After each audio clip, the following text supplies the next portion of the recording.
Students, आज accounts में हम लोग accounting for partnership firm fundamental new lesson start कर रहे हैं। तो इसमें देखेंगे क्या क्या टॉपिक्स है, ये हम लोग देखने वाले हैं जो हम लोग को पढ़ना है। तो यहाँ पे हम लोग देखेंगे जो ये लोग का प्रीफेस है लेसन का, ये प्रीफेस आप देख लो। Nature of partnership, definition and the main features of partnership, partnership deed, ये इंपॉर्टेंट है थोड़ा, ठीक है। फिर यहाँ पे method of preparing capital account, यहाँ से आपको प्रैक्टिकल एस्पेक्ट शुरू हो रहा है। Preparing capital account of partner under fix and fluctuating, दो मेथड्स होता है। फिर यहाँ पे देखेंगे division of profit among partners, profit कैसे बटेंगे, ये भी PL appropriation, very very very important, ये आपका वेरी वेरी इंपॉर्टेंट है। फिर आपका देखेंगे पास्ट एडजस्टमेंट, इससे क्वेश्चन आता ही आता है practical. Guarantee of minimum profit to the partners, ठीक है, ये भी टॉपिक आपका है। लेकिन इसमें देखेंगे पीएल अप्रोप्रिएशन, ये वाला टॉपिक पीएल अप्रोप्रिएशन, और जो अगर बोलेंगे ये आपका पार्टनर्स कैपिटल अकाउंट बनाना फिक्स में और फ्लक्चुएटिंग में इंपॉर्टेंट है, प्रैक्टिकल एस्पेक्ट। और ये जो स्टार्टिंग में है जो आपका थ्योरी एस्पेक्ट्स है, ठीक है ना, ये आपका थ्योरी एस्पेक्ट्स है, ठीक है, ये थ्योरी एस्पेक्ट्स है। और यहाँ से जो आपका है प्रैक्टिकल एस्पेक्ट है, ठीक है, ये आपका प्रैक्टिकल है।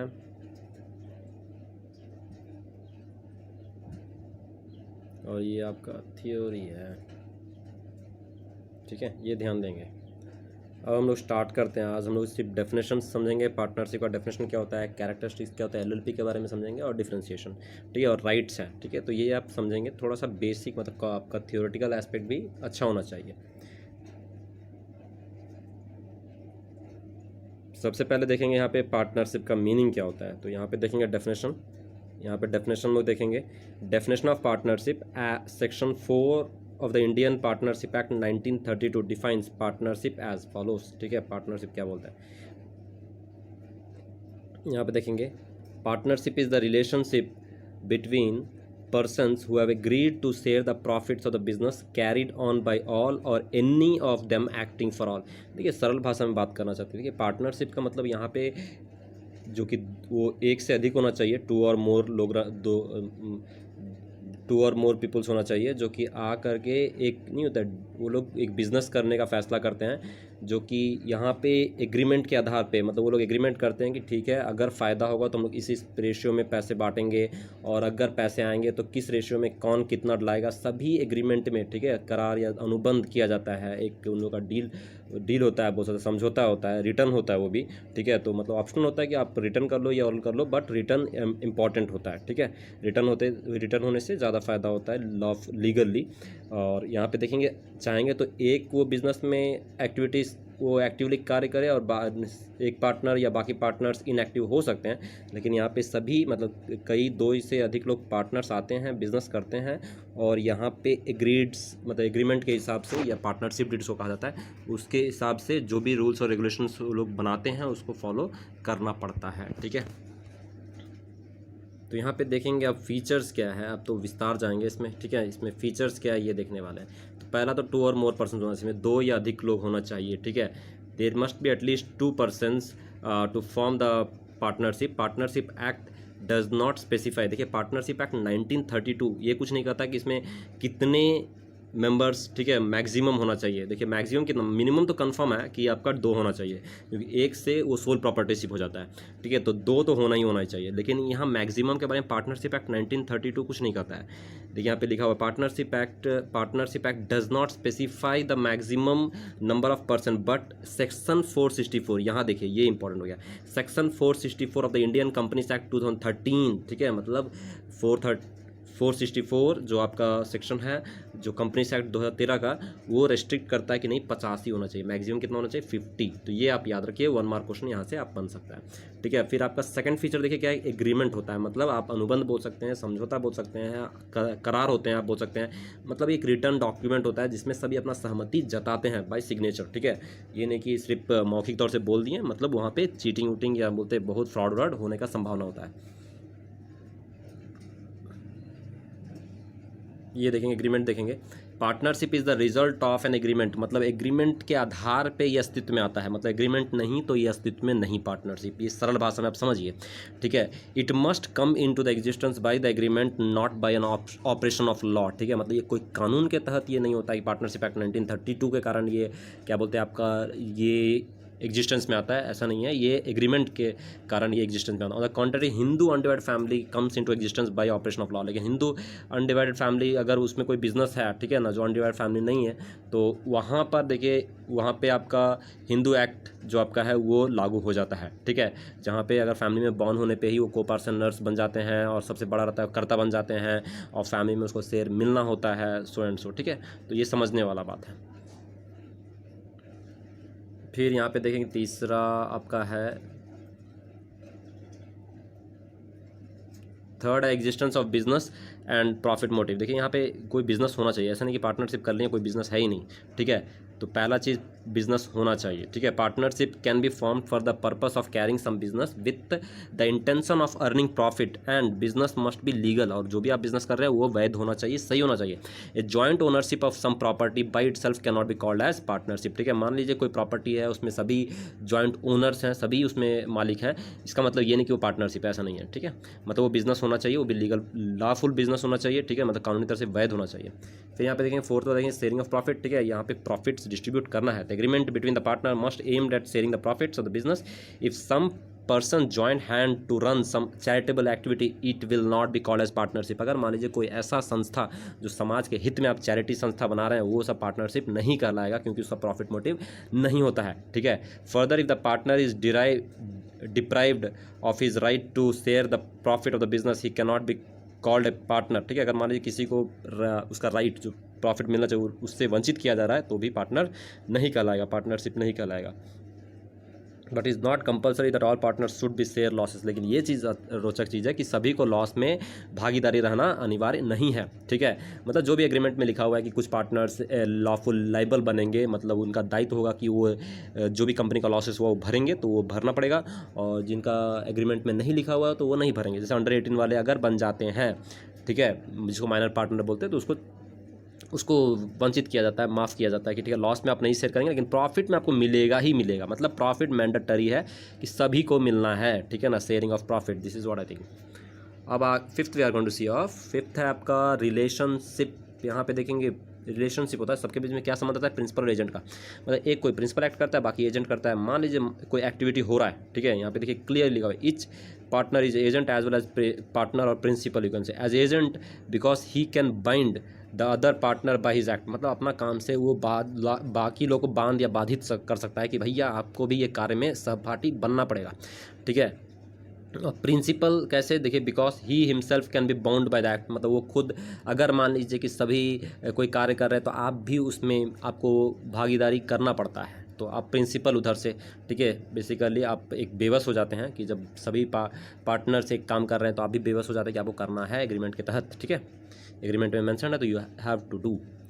अब सिक्स्थ आप देखेंगे यहाँ पे business carried on by all और any of them acting for all, ठीक है। आप बिजनेस, ठीक है, चाहेंगे तो सभी को अधिकार है। यहाँ पे देखेंगे it means that each partner can participate in the conduct of business and each partner is bound by act of the others in respect of the business the firm, ठीक है। तो यहाँ पे सभी पार्टनर्स चाहेंगे तो बिजनेस का कार्य में भागीदारी निभा सकते हैं, और बाकी का अगर मान लीजिए कोई कार्य करते हैं तो आप भी पार्टनर भी बाधित होता है करने के लिए। तो यहाँ पे एक चाहेगा तो पार्टनरशिप में एक्टिविटीज़ कंडक्ट कर सकता है या सभी कर सकते हैं एग्रीमेंट के तहत, ठीक है। तो यहाँ पे भी देखेंगे कि everyone can participate in the management. ये कैरेक्टरिस्टिक्स हो गया हमारा 6। अब देखेंगे राइट्स क्या होता है, हक क्या होता है, अधिकार क्या है, ठीक है, पार्टनर्स का। बहुत इंपॉर्टेंट है गाइस, ये देखेंगे, इंपॉर्टेंट टॉपिक है राइट, ठीक है ना। जैसे सबको ये बहुत इंटरेस्ट होता है हमारा राइट क्या है, ठीक है, संविधान हमें राइट क्या देता है। इसी तरह पार्टनरशिप एक्ट 1932 देखिए क्या अधिकार देता है पार्टनर्स को। पहला ये देखेंगे फर्स्ट वाला, you are going to see of every partner has the right to share the profit and loss with other partner in agreed ratio. सभी पार्टनर को, ठीक है, प्रॉफिट, ठीक है, मतलब मिलने का अधिकार है एग्रीड रेशियो के हिसाब से। मतलब एग्रीमेंट में जो भी रेशियो मेंशन होगा पार्टनरशिप एक्ट 1932 के हिसाब से वो मिलना ही मिलना है, ठीक है, वो पहला अधिकार होता है। दूसरा, every partner has the right to take the part in the conduct of the business, ठीक है, सभी पार्टनर को अधिकार होता है कि वो बिजनेस में हिस्सा ले सकता है। Every partner has the right to consult in the matter of related to the partnership business, ठीक है, बिजनेस से संबंधित कुछ किसी बात से अगर सलाह मशवरा लेना है तो ले सकते हैं, वकील वकील से या बाहर वाले कोई मित्र हैं तो उनसे ले सकते हैं। Every partner has the right to inspect and have a copy of a books of the accounts, ठीक है, अगर मान लीजिए कि जो भी बुक्स ऑफ अकाउंट्स बनते हैं तो वो चेक कर सकते हैं, वो उसका जीरोक्स कॉपी वो मांग सकते हैं, कॉपी मांग सकते हैं वेरीफाई करने के लिए, जानने के लिए कि सही उनको शेयर मिल रहा है या नहीं मिल रहा है, किसी और एक्सपर्ट से वो वेरीफाई करवा सकते हैं। Every partner has a right to disallow the admission of new partners, ठीक है, तो ये 5th टॉपिक देखेंगे। Every partner has the right to disallow the admission of new partner, सभी पार्टनर को अधिकार है कि कोई भी नया पार्टनर आ रहा है तो उसको मना कर सकते हैं, कोई भी पार्टनर मना कर सकता है कि नहीं हमको कोई नया पार्टनर नहीं चाहिए, तो वो मना कर सकते हैं, ठीक है। Every partner has a joint owner of the partnership property, कोई भी प्रॉपर्टी है, ज़मीन है, बिल्डिंग है, तो वो सभी उसका इक्वल पार्टनर्स होते हैं, इक्वल नहीं मतलब सभी पार्टनर्स होते हैं, ठीक है, मालिक होते हैं उसका, ठीक है, वो रेशियो के हिसाब से होता है कि किसका कितना शेयर है, बट सभी उसका मालिक होते हैं। If a partner has given a loan to the firm he has the right to receive the interest at agreed rate, if the rate of interest is not agreed it is paid at the rate of 6%। बहुत important ये है, आपका 1 mark का question आ जाता है board exam में, ठीक है। तो अगर मान लीजिए कि कोई भी पार्टनर कंपनी को लोन दिया, देखिए यहाँ पे कैपिटल के रूप में, पूंजी के रूप में देना अलग होता है, लोन कर्ज के रूप में देना अलग होता है। कैपिटल वो ओनर की तरफ देता है, लोन एक्चुअली वो एक बेसिकली आप बोल सकते हैं कि बैंक जैसे देती है उस तरह वो दे रहा है कि लोन, ठीक है। अगर कंपनी, तो यहाँ पे अगर वहाँ पे रेशियो मेंशन है कि ठीक है पार्टनर अगर लोन दिया है, कर्ज दिया है कंपनी को, तो उसको कितना इंटरेस्ट मिलना चाहिए, अगर मेंशन है कि 10% 15% तो वो मिलेगा ही मिलेगा एग्रीड रेशियो के हिसाब। लेकिन अगर मेंशन नहीं है एग्रीमेंट में, पार्टनरशिप एक्ट 1932 के तहत एग्रीमेंट लोग बनाए और क्या हुआ कि एग्रीमेंट में लिखे ही नहीं कि कितना रेट देना है पार्टनर अगर लोन देता है, तो कम से कम 6% मिलने का अधिकार है, 6% मैंडेटरी मिलना ही चाहिए, ठीक है, इससे कम नहीं। अब देखेंगे 8 वाला, यहाँ पे देखेंगे if the partner incurs expenses and makes the payment on behalf of the firm he has the right to be indemnified by the firm, ठीक है। अगर पार्टनर्स कंपनी के बिहाफ में, पार्टनर के बिहाफ में खर्च उर्च करता है तो कंपनी को पे करना पड़ेगा, क्षतिपूर्ति को, ठीक है, उनको पे करना पड़ेगा, ठीक है। Every partner has a right to retire from the firm after giving a proper notice, ठीक है। तो हर पार्टनर को अधिकार है कि वो फर्म को छोड़ के जा सकता है, रिटायर ले सकता है, लेकिन उसको पहले ही से नोटिस देना पड़ेगा, ठीक है। अब हम लोग LLP पढ़ेंगे, पार्टनरशिप। अब आई होप यू अंडरस्टूड, ठीक है। किसी तरह का प्रश्न होगा प्लीज़ आप हमको कॉल कर सकते हैं और पूछ सकते हैं कि सर ये नहीं समझ में आया, फिर से हमको समझाइए, हम ज़रूर समझाएंगे। और वीडियो को 1 या 2 बार देखिएगा, एक बार देख करके नहीं, आप देखिएगा वीडियो को, बहुत सरल भाषा में बात कर रहे हैं, ठीक है। LLP देखेंगे, ठीक है, यहाँ पे सॉरी थोड़ा सा इसको नीचे कर देते हैं। LLP देखेंगे, लिमिटेड लाइबिलिटी पार्टनरशिप, ठीक है। ये क्या होता है, देखिए the limited liability partnership in India came into existence with enactment of limited liability partnership act 2008 which lay down the law for the formation and regulation of the limited liability partnership, ठीक है। तो मतलब ये आपका LLP act जो था 2008 का, उसके तहत ये अस्तित्व में आता है, ठीक है। और उसमें देखिए क्या लिखा हुआ है, डेफिनेशन दिया हुआ है, limited liability means A partnership formed and registered under this act, मतलब अगर कोई भी पार्टनरशिप बना है और इस एक्ट के तहत, मतलब LLP act limited liability partnership act 2008 के तहत अगर रजिस्ट्रेशन करवाएं, पंजीकरण करवाएं, तब वो LLP कहलाएगा। अगर वो पार्टनरशिप एक्ट 1932 के तहत अगर रजिस्ट्रेशन करवाए हैं तो वो आपका LLP नहीं कहलाएगा, ये समझें आप, ठीक है, सरल भाषा में। और आगे देखते हैं इसका कुछ कैरेक्टर्स क्या है, ये अलग कैसा है, ये क्या बोलते हैं पार्टनरशिप से, पार्टनरशिप एक्ट 1932 से लिमिटेड लाइबिलिटी पार्टनरशिप एक्ट 2008 अलग कैसे है। तो यहाँ पे देखिए सरल भाषा में मेंशन है, कैरेक्टर्स आप देखेंगे। तो सबसे पहले यहाँ देखेंगे LLP limited liability partnership is a body corporate formed and incorporate under this act, ठीक है। तो मतलब ये बॉडी कॉर्पोरेट होता है, समझिए बॉडी कॉर्पोरेट का मतलब होता है जो कंपनीज इंडिया में, इसके अलावा बाहर भी काम कर रही है। बॉडी कॉर्पोरेट बड़ा शब्द है, कंपनी ओनली इंडिया में काम कर रहा है, इंडिया कंपनीज एक्ट 2013, ठीक है। तो यहाँ बॉडी कॉर्पोरेट समझिए, LLP is a body corporate formed and incorporate under this act 2008 का बात कर रहा है। 2008 के तहत जो रजिस्ट्रेशन करवाते हैं, इनकॉर्पोरेट करते हैं, शुरुआत करते हैं।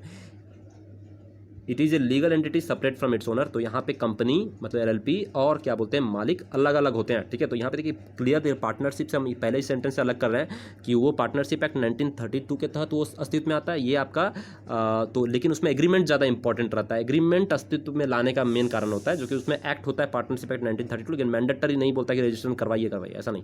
यहाँ पे अनिवार्य रहता है कि आपको इस एक्ट के तहत रजिस्ट्रेशन करवाना पड़ेगा, तभी एलएलपी आप कहलाओगे, आपका कंपनी कहलाएगा, ठीक है। और ये यहाँ पे देखेंगे कि कंपनी और मालिक दोनों अलग अलग रहते हैं, ठीक है। मतलब अगर कंपनी लॉस में गया तो ऐसा नहीं कि मालिक को लॉस हो गया, यहाँ पे एलएलपी में ऐसा नहीं होता है, वो कंपनी का जैसा होता है, ठीक है, कि यहाँ पे कंपनी अलग मालिक अलग, ठीक है। लेकिन पार्टनरशिप ऐसा नहीं होता, मालिक और कंपनी दोनों एक रहते हैं। LLP shall be perpetual succession. यहाँ पे देखिए अगर मान लीजिए कि कंपनी में कोई ओनर एक्सपायर कर गया या कोई पार्टनर छोड़ के चला गया तो इसका मतलब कंपनी बंद नहीं होगी, कंपनी चलेगी, शान से चलती रहेगी। पार्टनरशिप ऐसा नहीं, एक छोड़ा पार्टनरशिप बंद,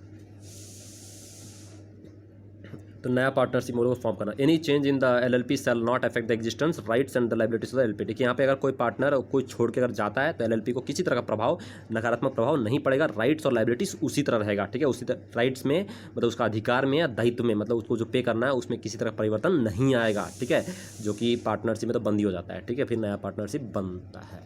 यहाँ पे देखें Indian partnership act 1932 shall not apply to LLP, ठीक है। तो मतलब यहाँ पे जो इंडियन पार्टनरशिप एक्ट 1932 है वो यहाँ पे उसका मतलब वो उनका जो भी क्या बोलते हैं रूल्स और रेगुलेशंस हैं यहाँ पे अप्लीकेबल नहीं होगा, वैध होगा, इसमें लागू नहीं होगा। अब देखेंगे दोनों में डिफ्रेंसिएशन क्या है, पार्टनरशिप एलएलपी, हम तो बहुत बात कर दी उस पर, लेकिन तब भी यहाँ पे बहुत अच्छा से बताया, बेसिस ऑफ डिस्टिंक्शन दे दिया जो कि हमको बहुत पसंद है। कभी भी अगर आपको डिफरेंस दिया जाता है ना तो सीबीएसई में आप ऐसा लिखे, मतलब ये तो डिफरेंस का एक कॉलम बनाइए। देखिए पार्टनरशिप एलएलपी को अगर मान एग्जाम में डिफ्रेंशिएट करने बोला, लेकिन ये सबसे इंपॉर्टेंट किस आधार पर आप कर रहे हैं, ठीक है, मतलब अर्थ के आधार पर कर रहे हैं या स्कोप के आधार पर कर रहे हैं, किससे नहीं होता है, आप इसको जरूर आप उसको डिफाइन करना चाहिए। बेसिस ऑफ डिस्टिंक्शन, ठीक है, बेसिस ऑफ डिस्टिंक्शन क्या है, किस आधार पर आप लोग भिन्न कर रहे हैं, ये चीज़ आपको देखना। पहला देखिए एप्लीकेबल लॉ, ठीक है, उसको पता है कि इसमें 1932 का एक्ट लगता है, ठीक है, इसमें आपका 2008 का एक्ट लग जाता है, ठीक है। तो इसमें देखेंगे Indian partnership act 1932 is applicable और यहाँ पे लिमिटेड लायबिलिटी पार्टनरशिप एक्ट 2008, ठीक है, एप्लीकेबल। रजिस्ट्रेशन, ठीक है ना, मतलब यहाँ पे पंजीकरण देखेंगे सेकंड वन, ठीक है। तो यहाँ पे देखेंगे पार्टनरशिप में अनिवार्य नहीं होता है, करे तो करे, नहीं करे तो नहीं करे, आप पे है, लेकिन करने से आपको फ़ायदा होगा, ठीक है। जो किसी तरह का अगर मान लीजिए कि लीगल प्रॉब्लम्स में अगर फंसता है तो यहाँ पे एग्रीमेंट बहुत काम का करता है, अगर रजिस्टर्ड है तो। Compulsory for registrar of company, तो यहाँ पे आपको रजिस्ट्रार ऑफ कंपनी से रजिस्ट्रेशन करवाना पड़ेगा। क्रिएशन देखिए क्रिएटेड बाय एग्रीमेंट, ये एग्रीमेंट के तहत ये अस्तित्व में आता है, जो कि ये एक्ट के तहत आता है, 2000 एक्ट जो है आपका, उसके एक्ट के तहत ये अस्तित्व में आता है। बॉडी कॉर्पोरेट, ये भी बताएं कि बॉडी कॉर्पोरेट मतलब कंपनी, उसके अलावा जो बाहर की कंपनी है वो भी इंक्लूडेड हो जाती है इसमें, लेकिन कोऑपरेटिव सोसाइटी इसमें नहीं आता है, मतलब किसी तरह का सामाजिक संस्था अगर संगठन रहती है तो सब ये इसमें नहीं आता है। तो यहाँ पे कि body corporate can not become a partner, इसमें बॉडी कॉर्पोरेट जो है मतलब बाहर के कोई कंपनी इसमें पार्टनर नहीं बन सकती है, ठीक है। और यहाँ पे body corporate can become it's partner, LLP में ऐसा बन सकती है, ठीक है, वो बन सकते हैं। फिर यहाँ पे देखें सेपरेट लीगल एंटिटी, तो ये पहले ही बता दिए थे सेपरेट, ये फिफ्थ वाला टॉपिक देखेंगे आप। सेपरेट लीगल एंटिटी, यहाँ पे पार्टनरशिप में सभी मतलब कंपनी और मालिक एक ही होते हैं, बट इसमें अलग अलग होता है। परपेचुअल सक्सेशन, अगर मान लीजिए पार्टनरशिप में किसी तरह का कोई पार्टनर छोड़ के जाता है, रिटायर कर जाता है या नया पार्टनर आता है तो पार्टनरशिप में चेंज आ जाता है, पार्टनरशिप बंद होकर नया पार्टनरशिप स्टार्ट होता है, इसमें किसी तरह का परिवर्तन नहीं आता है। पार्टनर गया या रिटायर हुआ या डेथ कर गए, ठीक है, तो यहाँ पे कोई परिवर्तन नहीं आता है, वो चलता रहता है, शान से चलता रहता है कंपनी। नंबर ऑफ पार्टनर्स, तो यहाँ पे देखेंगे 2 मिनिमम होते हैं, दोनों में 2 मिनिमम है, लेकिन मैक्सिमम देखेंगे कि जो पार्टनरशिप में है इसमें तो पार्टनरशिप एक्ट 1932 तो नहीं कुछ बोलता है, लेकिन जो कंपनीज एक्ट 2013 वो बोलता है कि 50 मैक्सिमम होना चाहिए, ठीक है, जो कि यहाँ पे देखेंगे कोई लिमिट ऐसा नहीं है आपका। लिमिटेड लायबिलिटी पार्टनरशिप एक्ट 2008 के तहत कोई मैक्सिमम, ठीक है ना, जितना ज़्यादा रखना चाहते रखिए, आपको कोई, ठीक है, कोई आपत्ति नहीं है। फिर 2008 8वां ओनरशिप ऑफ एसेट्स, तो यहाँ पे देखेंगे firm can not own any assets the partner own, यहाँ पे जो भी अगर संपत्ति होता है ना, एसेट्स होते हैं वो मालिक का होता है, और यहाँ पे जो होता है ना कंपनी का होता है। The LLP is independent entity can own assets, ठीक है, यहाँ पे कंपनी का अपना संपत्ति होता है। लाइबिलिटी देखेंगे अनलिमिटेड होता है। मान लीजिए कि अगर कोई कर्जा उर्जा हुआ या सप्लायर को नहीं पे कर पाया पार्टनरशिप, तो उनको अपना प्रॉपर्टी भी बेच के देना पड़ेगा, लेकिन इसमें ऐसा कुछ नहीं है, अपना कंपनी तक सीमित रहता है। Limited to the extent of their contribution towards LLP, मतलब वो कंपनी में कितना पैसा लगाएं उतना तक उसका सीमित रहता है, ठीक है। ये नहीं कि उनका अपना ओन प्रॉपर्टी भी बेचने का नौबत नहीं आता है, ठीक है। तो I hope you have understood, आप समझ गए होंगे। ये PDF भी आपको दे दिया जाएगा, ठीक है। तो आप होमवर्क के तौर पे क्या करेंगे, देखिए 3 चीज़ हम बोलेंगे, ठीक है। थोड़ा सा ज़्यादा करना होगा बट आप करें प्लीज़, ठीक है। तो यहाँ पे देखिए आपको लिखना पड़ेगा, मीनिंग लिखें, ठीक है ना। सबसे पहले देखेंगे ये मीनिंग जरूर लिखें, हम चाहेंगे आप छोटा सा देखिए यहाँ पे मीनिंग है, आप ये लिखिए पढ़िएगा ज़रूर, ठीक है। फिर characteristics, please do it, characteristics करिए, ठीक है, समय समय घर में। राइट्स आप प्लीज़ करिए, राइट्स भी करो आप, ठीक है ना।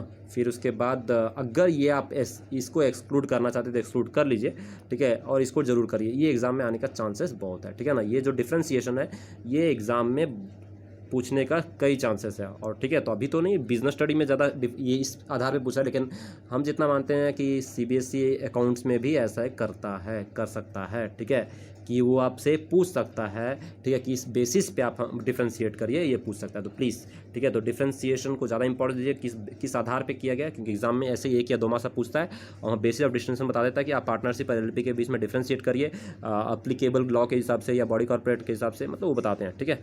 और उसी को मैंशन करना, उसी लिखना पड़ता है, ये नहीं कि कुछ भी लिख दो, ठीक है, ऐसा नहीं। तो आप करेंगे होमवर्क, ठीक है, डिफ्रेंशिएशन, मीनिंग, कैरेक्टरिस्टिक्स और राइट्स, ठीक है। चलो, थैंक यू।